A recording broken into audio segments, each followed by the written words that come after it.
Right, to some boys it's like winning the Rugby World Cup, to others it's simply weeks and weeks of hard slog and sacrifice in the quest to be the best.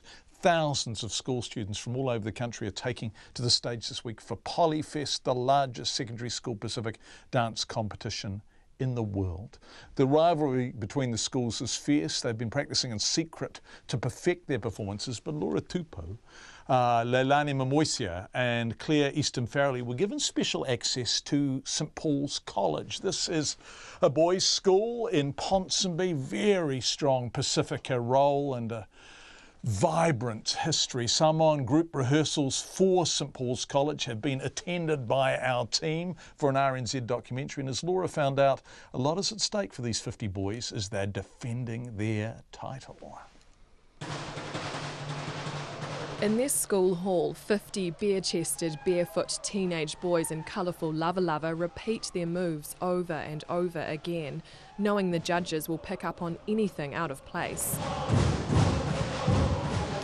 On this night, and on many others leading up to Polyfest, they will go on to practice till at least 10 in the evening, the frequency of practices ramping up the closer they get to the big day. The learning begins slowly, word by word, action by action, and when it all comes together, it is art in motion.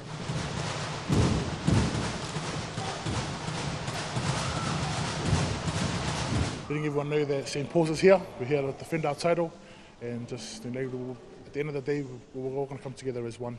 And we're all Samoans, and yeah, doing it for the culture.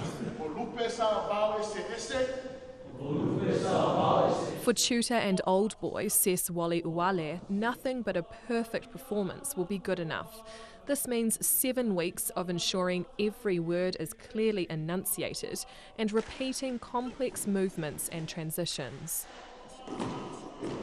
Look at me at the same time. 1, 2, 3.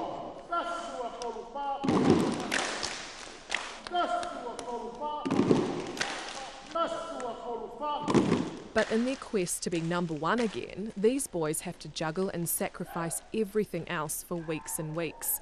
There's no getting out of daily chores, sports training, games, church and homework. So it's no surprise the gruelling practice schedule has taken its toll on some of the boys. For me personally, it's really hard having long weeks.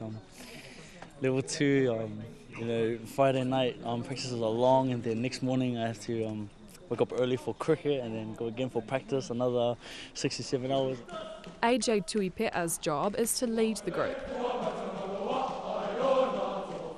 He says it can all get a bit overwhelming. And then I have to catch up on schoolwork again, so I know it's hard in a way for me to try and balance everything up. Valitani Vasa is the mother of deputy head boy Dayton. Like many parents, she's taxi driver, cook and his #1 supporter. But she barely sees her son, who's out of the door by 6:30 in the morning to commute from Flatbush on the outskirts of Auckland to Ponsonby in the city centre. It's hard being a mother, seeing him come home and he's tired, he's knackered, but he still gets up the next day. So yeah, like I've taught him, it's a blessing to wake up every morning, so make the most of it. Dayton agrees he's stretched in all directions.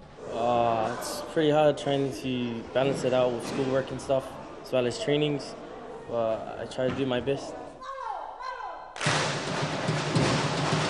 Saints Tuitama is one of the youngest at just 12 years old, but he's got a crucial role in rousing the boys through the sasa, a dance depicting everyday life in Samoa, doing chores and gathering food. I do it for the pride of my school, my culture. For most, it isn't just the actions and the words performed on the Polyfest stage for 20 minutes.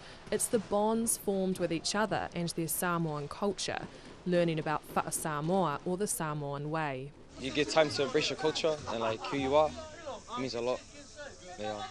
Especially me, everyone doesn't think I'm Samoan, but when I hop on stage, then everyone knows. It's just like playing rugby and winning the World Cup or something like that, yeah.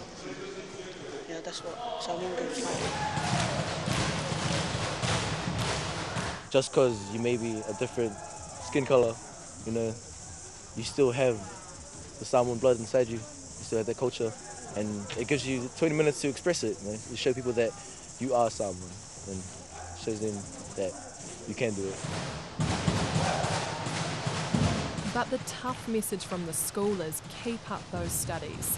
The principal, Kieran Fui, wouldn't let students compete when he joined the school 2 years ago until they proved they could manage the workload. That's something they did and returned last year.